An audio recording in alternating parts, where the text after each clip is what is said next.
Well, hello, everybody. My name is Ifat Bossy, and my firm is Bottom Line Financial, and it's really nice to be here with you today. We're going to talk about organizing and preparing for tax time. And I want to mention that this conversation will revolve around a conversation for the majority of people, as opposed to very complicated tax situations. And our goals for today, our objectives for today, is to talk about um, just a little bit about what daily money management is, the work that I do, and how we assist individuals during tax time.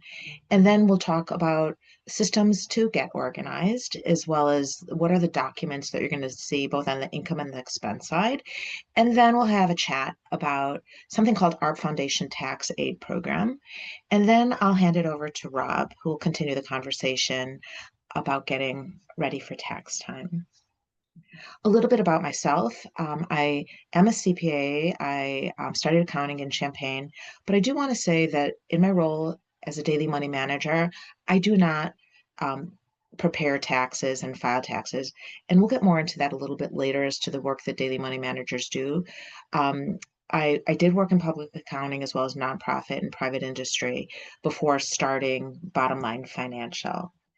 So, what does a daily money manager do? Briefly, we focus on the personal finance side of things. We don't manage wealth, but we aim to help people complete their financial and administrative obligations.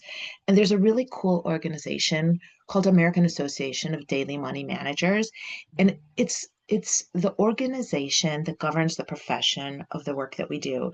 It started in 1998, so it's relatively new. And it's a wonderful organization on many levels, but really for the layperson, I like to tell people that if they're looking for a daily money manager in their area, they can hop on the website, the ADAM website, plug in their zip code, and find a daily money manager in their area.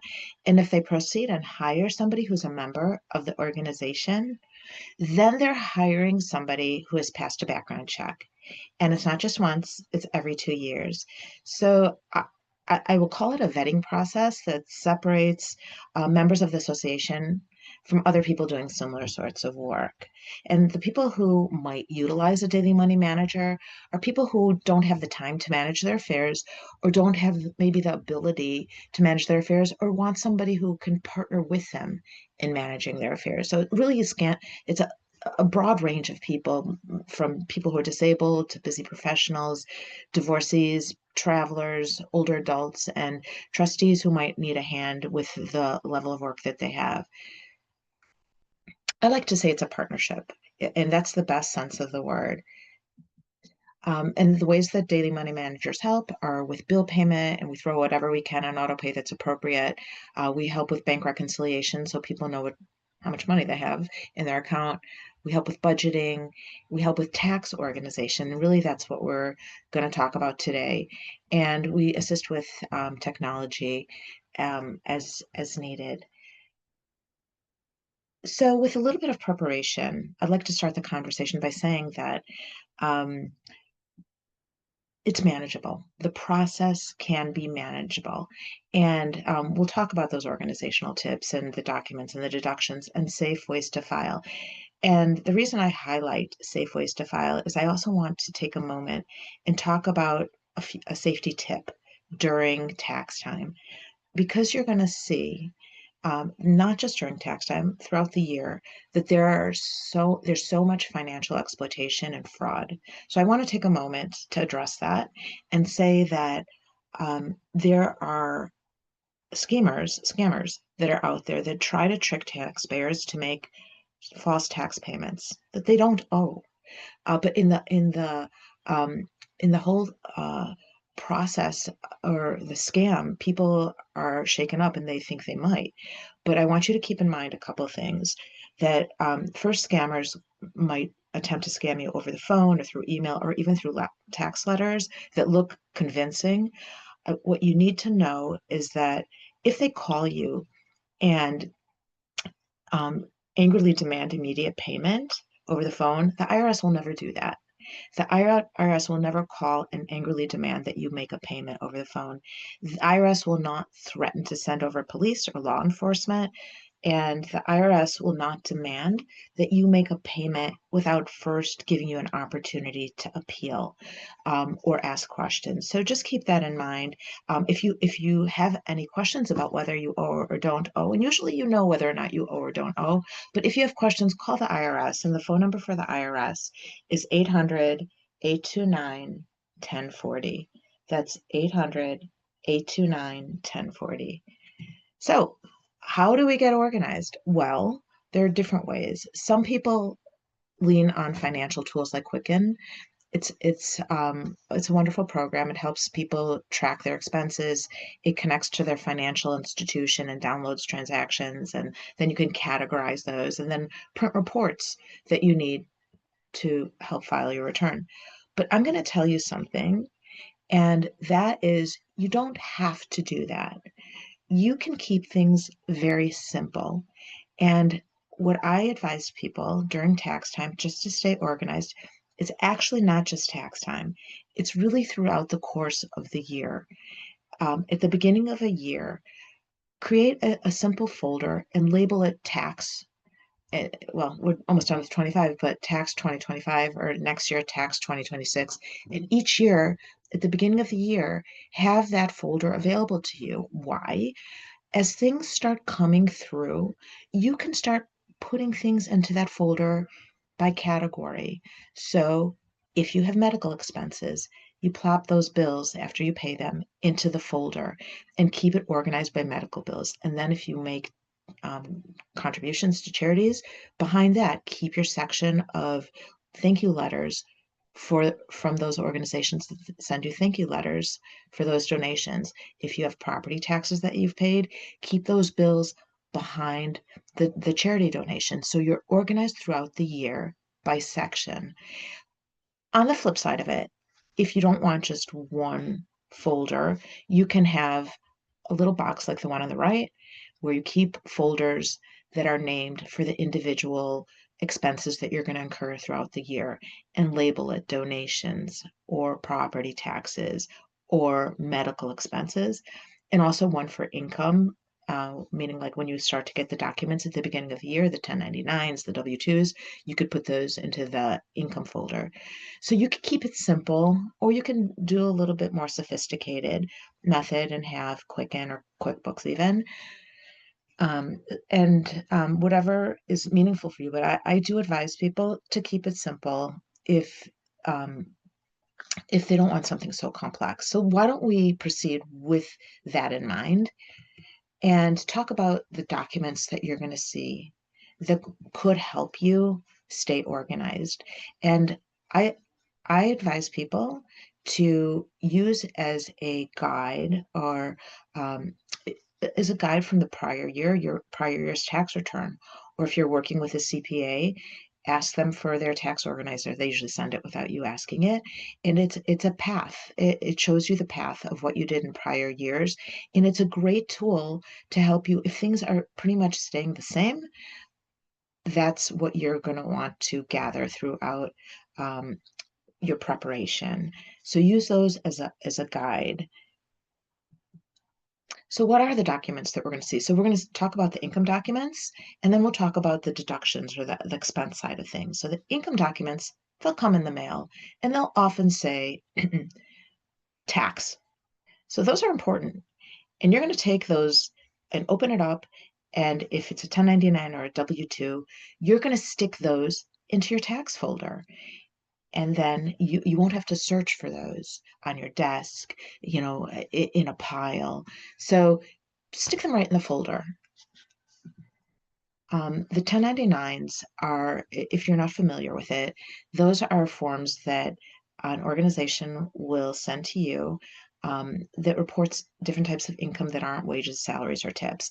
And the IRS will also get the form to inform them of what you've earned. An important thing to realize to remember is that those 1099s don't usually show taxes that are withheld. They don't withhold taxes for that income. So it's really the recipient's responsibility to make sure that they pay their own taxes on that income. Let's talk about a couple of the different 1099s that older adults might see. The first one is SSA 1099, and it just details the Social Security benefits that somebody has received. It usually has that little pink banner on it, and I'm sorry that's not that clear, but it's intended not to be clear because um, you don't want to see the person's name. And the important thing to remember on this one is if you lose it, and people lose 1099s, you can go to your Social Security account and download that 1099. 1099-R for people, it's retirement income. They'll get it for um, income received from pensions, IRAs, and 401ks. And then 1099 interest and dividends. And those you might see from your bank, detailing money that you got, interest that you got from checking or savings or money market accounts or other investment organizations. And you might not see these if you earned less than $10 in a year. And then if you're still working, you'll likely get a W-2, which shows the income that you've earned with withholding reported as well. So that's the income side of the forms that you might get in the mail. What about the deduction side? Deductions from your income. People often ask, should I use the standard deduction or should I itemize? And the answer to that question is whichever one gives you the best benefit, the greatest benefit. So if your itemized deductions are more than your standard deduction for your filing status, then you're going to likely use the itemized deductions. And here are the amounts for 2025. If you're married filing jointly, it's gone up significantly to $31,500. Head of household is $23,625, and single or married filing separately is $15,750. If you're a senior, 65 or older, you might be eligible for two different types of deductions, which are above and beyond your standard deduction. And if you want more information on that, I'm happy to email that to you or talk to your tax advisor. So let's chat a little bit about what some of the key itemized deductions might look like. And before I do that, these are the expenses that you're going to want to put into your tax folder. The first one is medical and dental expenses that are not reimbursed. You can deduct those if they exceed 7.5% of your income or adjusted gross income. And if you are already getting long-term care, if you have long-term care insurance and you're already starting to lean on that and get reimbursed from your policy, then you have to take that into consideration when considering your medical expenses. So those medical bills that you pay during that tax year, you're going to want to put those in your tax folder. And state and local taxes. This year, it's gone up for married filing jointly to $40,000 from last year, $10,000. And so those are like your property taxes and your state income taxes. And if you pay those, then you stick the tax bill into your tax folder, and any relevant information on state income taxes that you paid, stick that in your tax folder as well. If you pay home mortgage interest, you can deduct the interest for two homes up to $750,000 in debt. And at the end of the year, you will receive a 1098 form called mortgage interest statement, and that you'll also want to stick into your folder. And finally, charitable donations. And those are deductible as well. And if you make a donation of more than $250, make sure to get a thank you letter from the organization detailing the date and the amount. Um, and you are responsible for getting it. It's really not the responsibility of the organization. So make sure that you keep track of that. If you take that as a deduction, the donation is a deduction. And of course, those letters that you get thanking you from the organization, stick that into your tax folder. Okay. So in terms of preparing the return itself, there are different ways to manage that. Of course, you can use a software such as TurboTax, and you can use an organization called AARP Foundation Tax-Aide, which we'll talk about shortly, or you can get assistance from a tax professional. And all are good, depends on your comfort level and ability to manage that process. I'd like to talk a little bit about the AARP Foundation Tax-Aide. It's a wonderful organization that people need to know about. It's you don't need to be a member. I want to start off by saying you don't need to be a member of ARP to take advantage of it. And it's open, it's free. It's open to adults who are 50 years or older and have low to moderate income. And the threshold for that income in years past was $64,000. And I called ARP actually and I asked them, like, what's the threshold for the year? And they don't have that information yet. But I don't know if you could see, I can't see the bottom of my screen because I have like attendees and other icons blocking it. But can you guys see the phone number for the program at the bottom of the screen? If not, it's going to be in the slides that I'll share, but the phone number is there and you can always call them and see what the threshold is and set up an appointment. Um, the volunteers are IRS certified. They can help you prepare your return or they can guide you on doing it yourself. And they take appointments in all 50 states starting in February through mid-April. And the phone number is down there, so feel free to contact them. And so if you prefer not to file your own return or use the ARP program, I'd like to introduce you to Rob Eisenstadt, who uh, um, is a CPA, and he'll continue the conversation of getting ready for tax time. And his firm is in a position to assist you moving forward with preparing your tax return. So thank you. To tell you a little bit about myself, so I'm a partner with the CPA firm called Aprio, and we are a full service CPA firm. We help individuals in a whole variety of ways. The things that you normally think about in terms of helping in tax preparation, we can help people with their personal wealth, strategic tax planning, estate planning, philanthropic if you have a family office, anybody that needs a little bit more sophisticated planning or a tax situation we're there to help you with.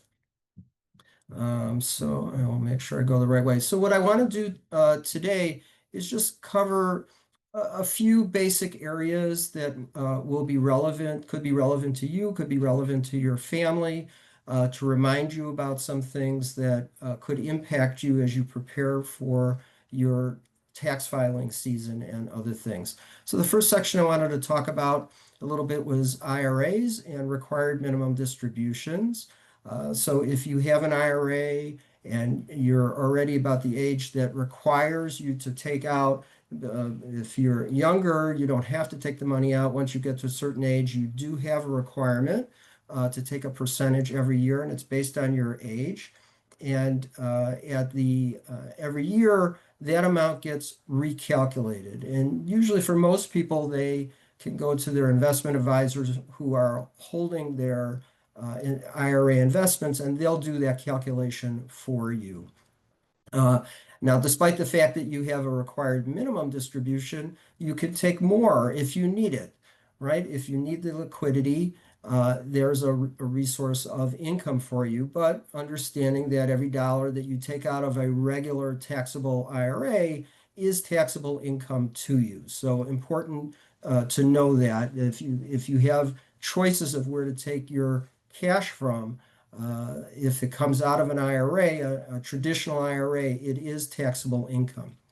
So along with that, is an opportunity to consider whether you want to have income taxes withheld or not. As Ifat mentioned earlier, most people that are in the retirement age or they're self-employed and they're not working at a job that has a W-2 where you have taxes withheld are paying in taxes to the IRS typically on roughly a quarterly basis. Um, but you have an option if you want, and it's both for Social Security and for IRAs. If you want, you can have them withhold income taxes from your regular distributions if you prefer to do that, because maybe it's easier for you to do it as opposed to remembering to pay in on a quarterly basis. So that's an option that's available to you to have withholding done. Now, if you live in the state of Illinois, income that comes from a qualified retirement account, such as an IRA, is not taxable for Illinois. So if you did withholding, you'd want to do that for federal purposes, but you don't need to do it for Illinois income tax purposes because, at least so far, it's one of the advantages that we have in Illinois, it's not taxable. So most of you may be familiar with something called a Roth IRA. A Roth IRA was set up, I want to say probably close to 20 to 30 years ago, a provision that basically has funds sitting in a different kind of IRA account that is not taxable when you pull it out.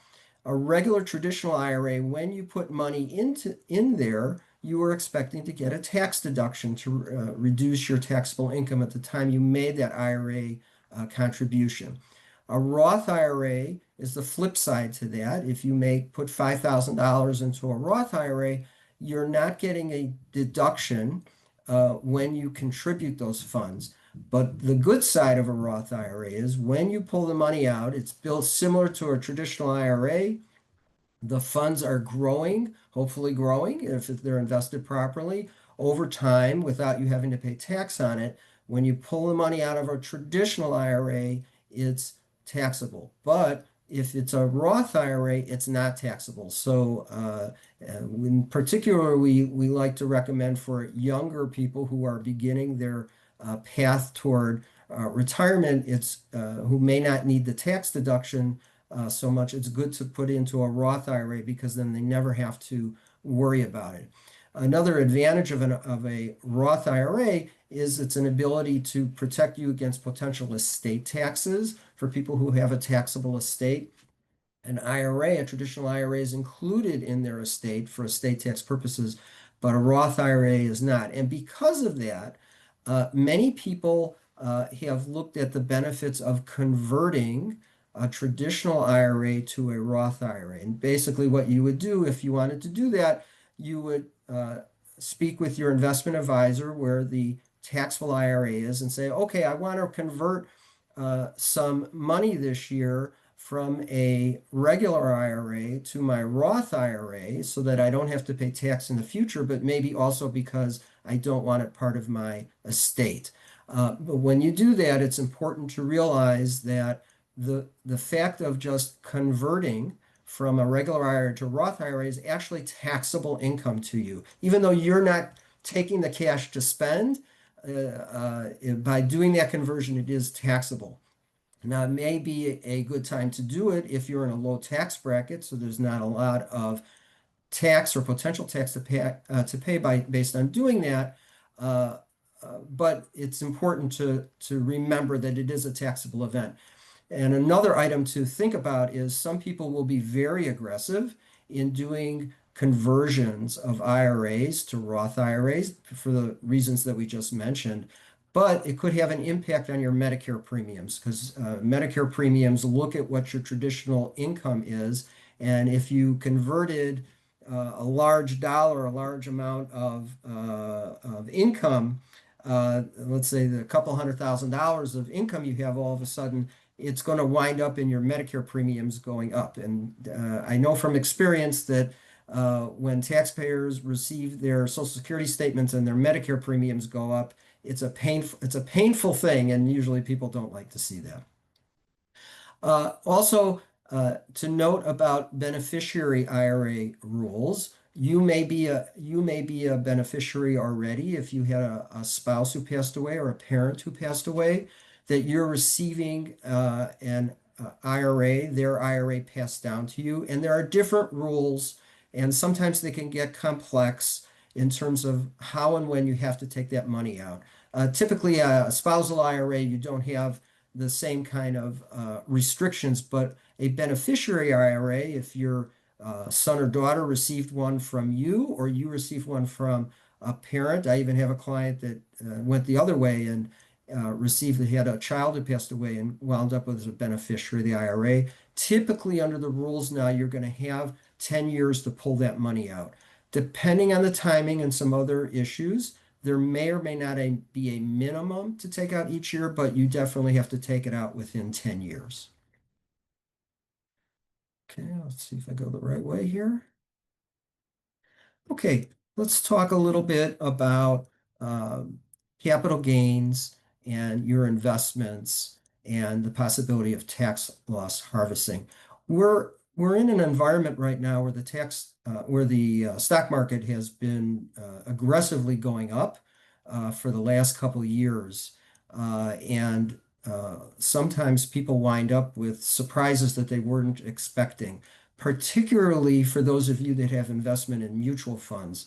Everybody who has mutual funds, when you get your tax information at the end of the year, typically there's something on there called capital gain distributions. You may see dividend income, you may see interest income, but then there's this line that talks about capital gain distributions, and that's a function of the investment manager in the mutual fund deciding to sell some of those investments as they've increased in value. And when that happens, it creates a gain, a capital gain, and that gets flowed through to you as an owner of those mutual funds.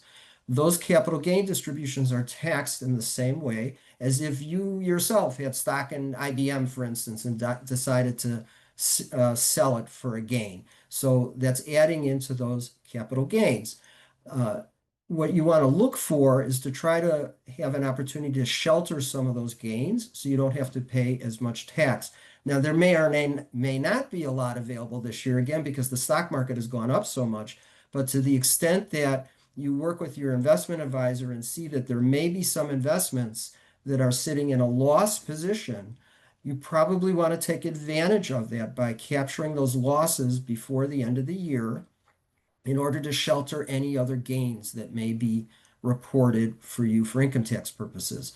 And if you have a loss, and let's suppose you want to reinvest in the same investment because you think in the long run it's going to be a good investment, usually your investment advisor will say wait for 30 days, otherwise you might be subject to some other rules there. Sometimes people forget the fact that capital gains have their own tax brackets. We're used to tax brackets for our regular ordinary income that we earn from wages and we earn from interest income or other kinds of income. But believe it or not, capital gains also have their own tax brackets, and that can help you from a planning standpoint. For those that are in a low income environment, there's actually zero tax on capital gains if your income is below roughly 96,000 if you're filing jointly, or about 48,000 if you're filing as an individual. So if you have particularly low income in a particular year, it could be an opportunity, essentially taking into account some of these capital gain distributions or qualified dividends and capture other capital gains that won't be taxed at all. Even if your income goes above those limits that I just mentioned, you're not at the top tax bracket until you earn roughly $500,000 to $600,000 of income. So there's a very long, wide bracket there where the capital gains are taxed at 15% and not the full 20%. Once you get over $500,000 roughly in individual or 600,000 for married filing joint, then you're at the full 20% bracket for capital gains. And don't forget that you're also subject to your state income taxes on those capital gains. In Illinois, we're at 4.95%. Now, if you're in a year where you have lots of capital losses, or maybe you've been carrying forward losses because of sale of an investment or a business from some time ago, in a particular year, you're going to be limited to deducting, if you're filing jointly, is $3,000, but anything that you don't use is excess and you can carry it forward.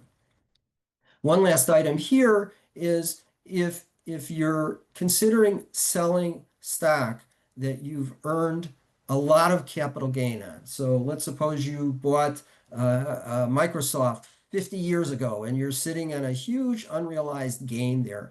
So you may want to consider, if you don't need the liquidity, maybe you just hold on to it. And at some point in the future, when it passes through in your estate to your beneficiaries, they will get the benefit of increasing, we call it a step up in cost basis. So when they sell that stock, they don't have to pay tax for the gain that you earned over all those years. Really important planning tool. And if you have something like that, I really suggest talking to your tax advisor about it.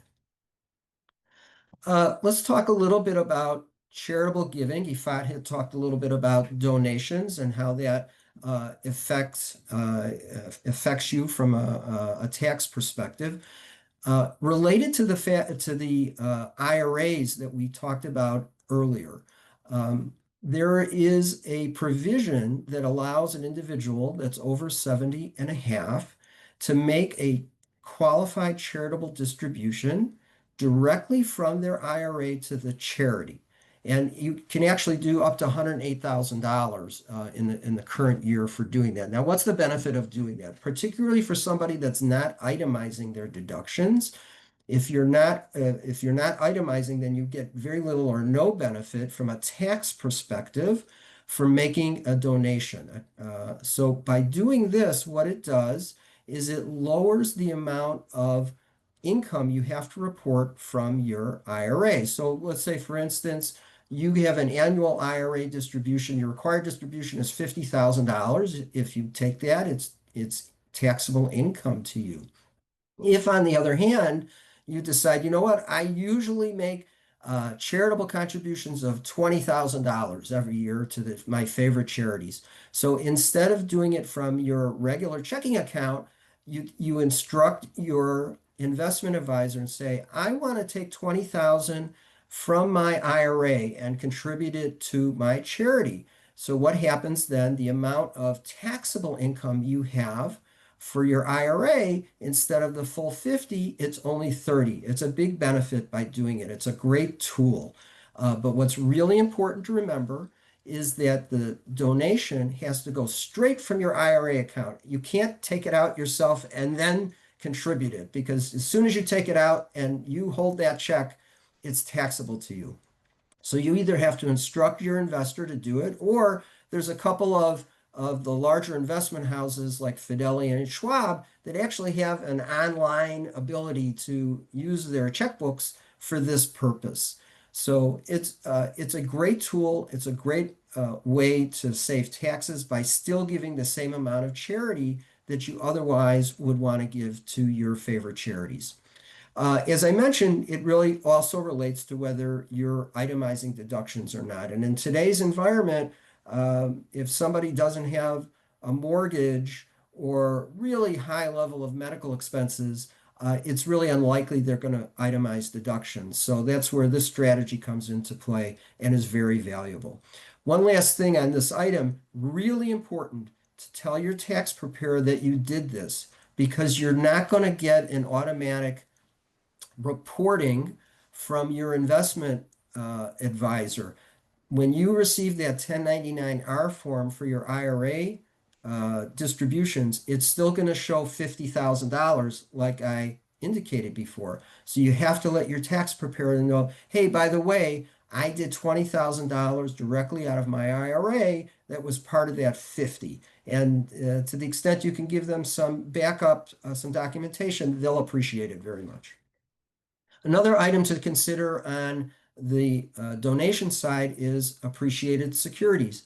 As we've talked about, in today's stock market, you probably have many securities that have gone up in values significantly. And if it's not something that you need for liquidity purposes and you're looking for an opportunity to give something of value to your favorite charity, you can actually donate these appreciated securities, and you'll get a tax deduction for doing that at its fair value. So again, very valuable, assuming you don't need it for your own personal purposes. And if you're itemizing deductions, then you can take that appreciated value of the security as a charitable deduction.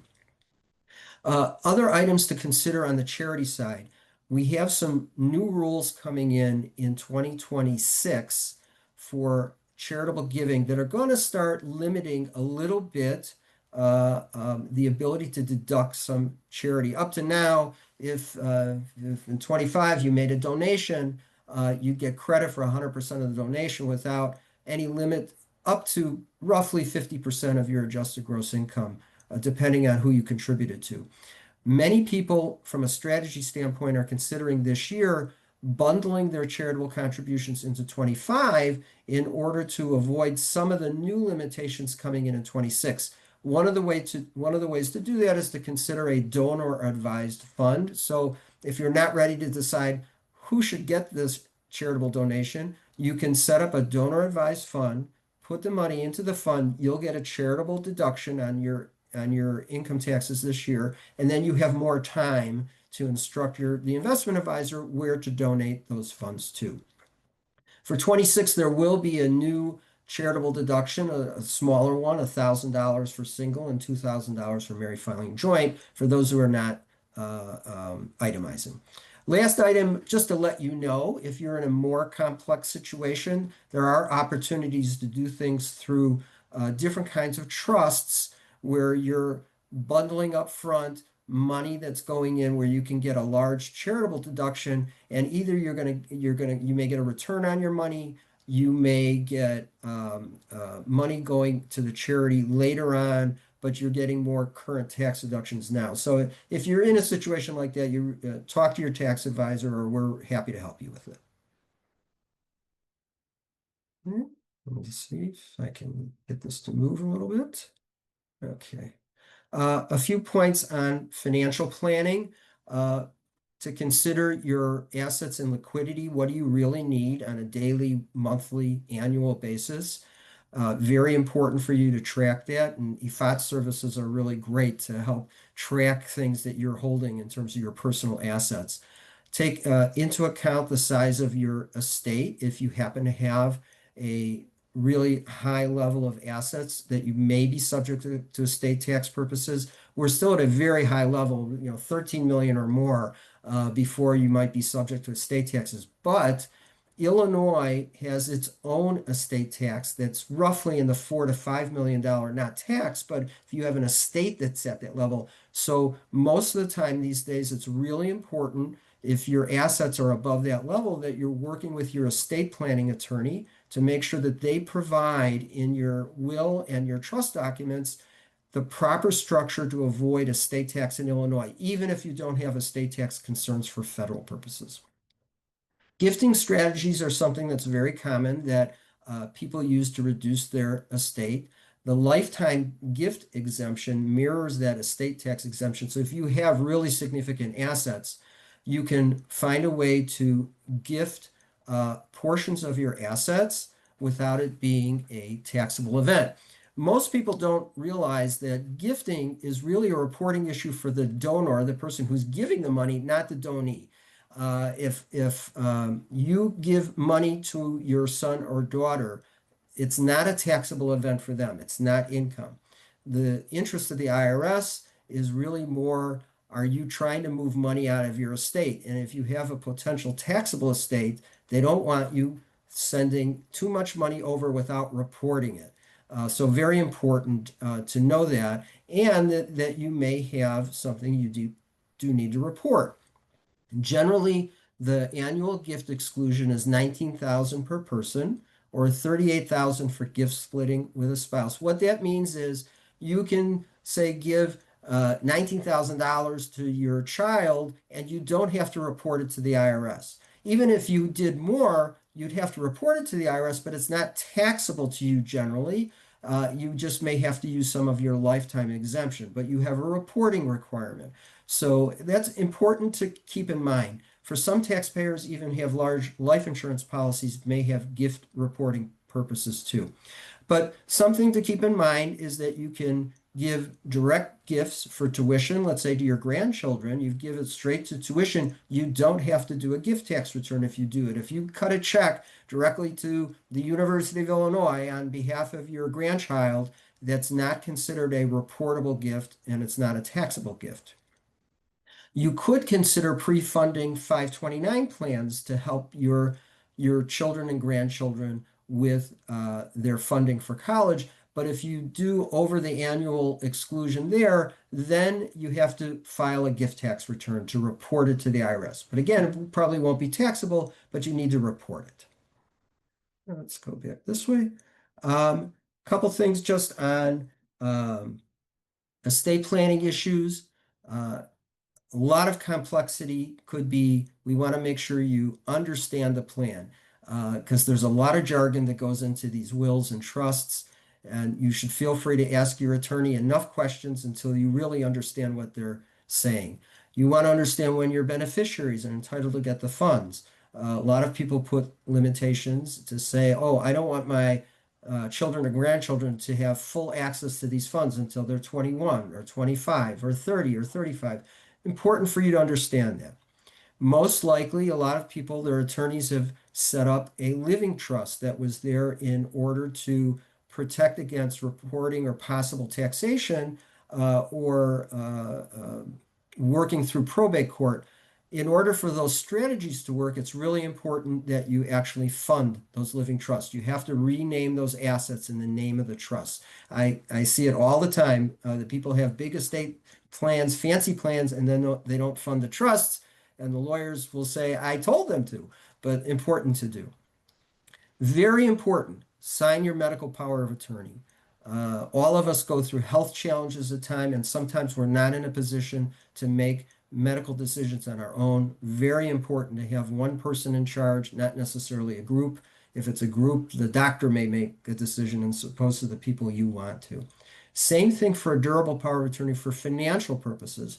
I had a conversation even earlier today with somebody who has a friend who's trying to manage his father's assets, and his father set up bank accounts in 30 different places to take advantage of new accounts, get a toaster oven, get a higher rate of interest. Very tough for your beneficiaries to find all those assets. So really important to have a durable power of attorney so that they don't always have to ask you because you may not know or you may be are not available or unable to for medical purposes. So very important. Same thing for businesses to review their estate plans for transition and government governance. And the last point I had here was in terms of rental properties. Many of us probably still have rental property that's out there that's a source of income for us. And there's an ability for estate planning here to consider holding on to that real estate instead of selling it before we die because it's a better tax answer for our beneficiaries. Also, but if you do need to sell that property, you should know that there are ways to avoid having taxable gains on the sale through what's called a 1031 exchange. There are a variety of strategies out there to defer taxes when you decide to sell your property.